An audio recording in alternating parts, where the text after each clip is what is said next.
us all together.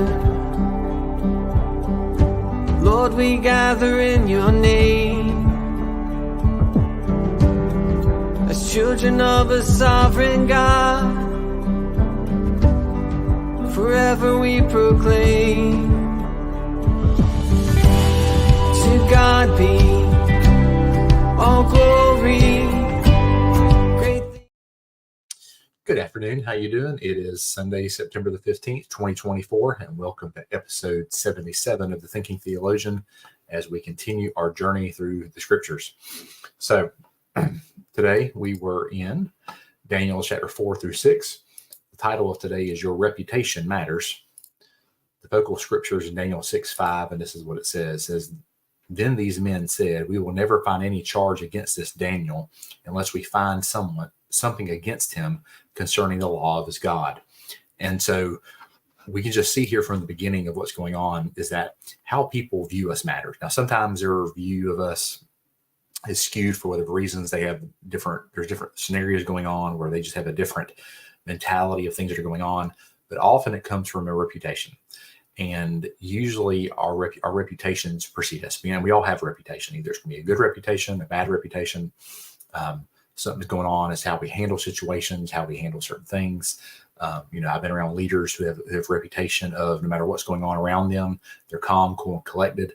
I've been around other leaders where their reputation is that they're mean-spirited and they're spiteful, hateful, they blow up, and they do things like that. And those reputations, are there for a reason. And so we must be aware of that. Those reputations follow us. But nevertheless, people come to a conclusion about us based on our actions and our words and what we do, kind of what type of people we are.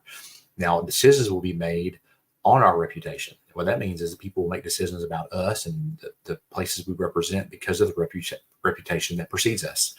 And so then there are people who will try to use your reputation against you to fit their agenda. So you may have a good reputation, but people may try to use that against you if you stand firm on things, and try to use that against you to say that you're unbendable and not workable and not be able to work together as a team or whatever it may be. They can find ways to manipulate that because that's what sometimes people do. And that's what we see here in our story today of what we're reading.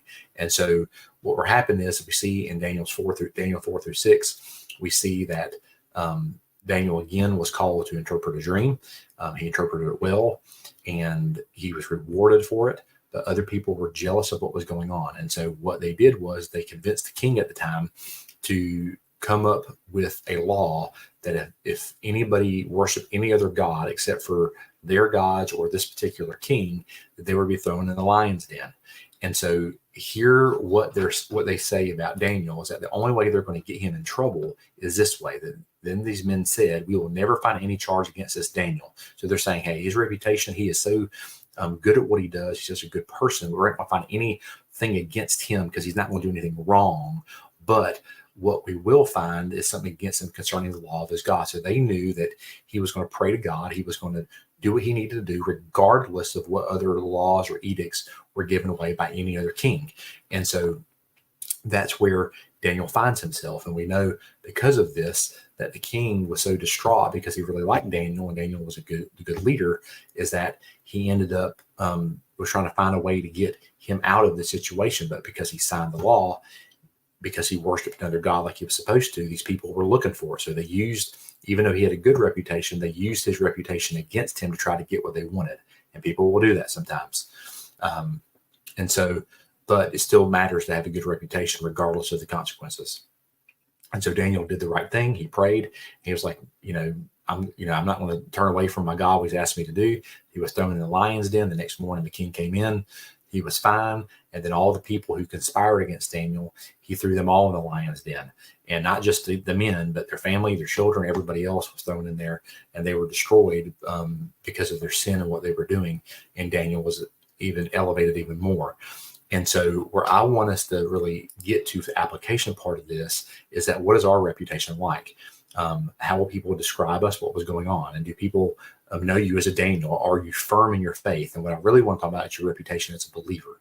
How do they see you? How is your faith? What is going on? What is happening? And is your faith in God so well known that it's obvious that you won't defile your beliefs to fit in. That's what Daniel did. He did not defile his beliefs to fit in. The law was passed. He's like, okay, great, but my obedience to God is more important than any law that's going to pass.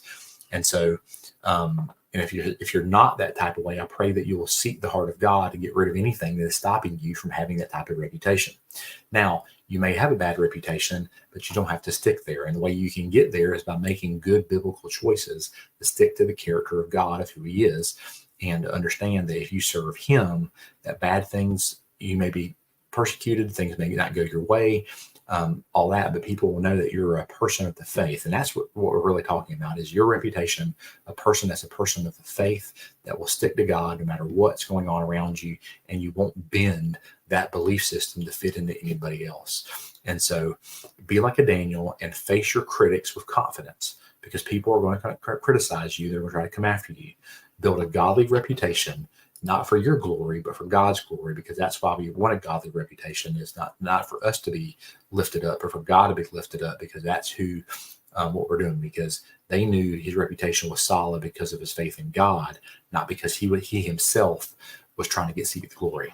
So be encouraged by that today. Have a good reputation for God's kingdom and for who he is. Tomorrow will be in Daniel chapter 7 through 9. Everyone have a good day, and I will see you then.